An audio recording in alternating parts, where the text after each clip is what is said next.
ಜೀವನದಲ್ಲಿ ದೇವರು ಧರ್ಮ, ಸತ್ಯ ಧರ್ಮ. ಧರ್ಮ ಅಂದ್ರೆ ಧರ್ಮ, ಸತ್ಯ ಅಂದ್ರೆ ದೇವರು.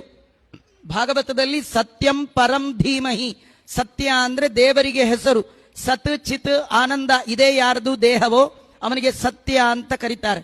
ಅಂತ ದೇವರು ಧರ್ಮವನ್ನ ಜೀವನದಲ್ಲಿ ಹಿಡ್ಕೊಂಡು ಯಾರು ಹೋಗ್ತಾರೆ, ಏನಾದ್ರೂ ದೇವರನ್ನು ಬಿಡೋಲ್ಲ, ಏನಾದ್ರೂ ಧರ್ಮ ಬಿಡೋಲ್ಲ ಅಂತ ಯಾರು ಜೀವನದಲ್ಲಿ ನಡೀತಾರೆ ಅವರಿಗೆ ಜೀವನದಲ್ಲಿ ಪ್ರಾಬ್ಲಮ್ ತುಂಬಾ ಬರುತ್ತೆ.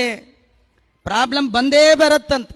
ಪ್ರಾಬ್ಲಮ್ ಯಾಕೆ ಬರುತ್ತೆ ಅಂದ್ರೆ ನೀವು ಹಿಡಿದ ದೇವರು ಧರ್ಮ ಎಷ್ಟು ಸ್ಟ್ರಾಂಗ್ ಆಗಿ ಹಿಡಿದಿದ್ದೀರಿ ಅಂತ ದೇವರು ಟೆಸ್ಟ್ ಮಾಡ್ತಾನಂತ.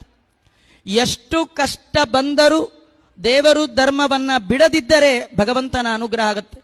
ಮಂತ್ರಾಲಯ ಪ್ರಭುಗಳು ರಾಘವೇಂದ್ರ ಸ್ವಾಮಿಗಳು ಅವರ ಜೀವನದಲ್ಲಿ ಎಷ್ಟು ಕಷ್ಟ ಬಂತು, ಎಷ್ಟು ಕಷ್ಟ ಬಂದ್ರು ಅವರು ಬಿಡದೆ ಎರಡನ್ನ ಹಿಡಿದರು.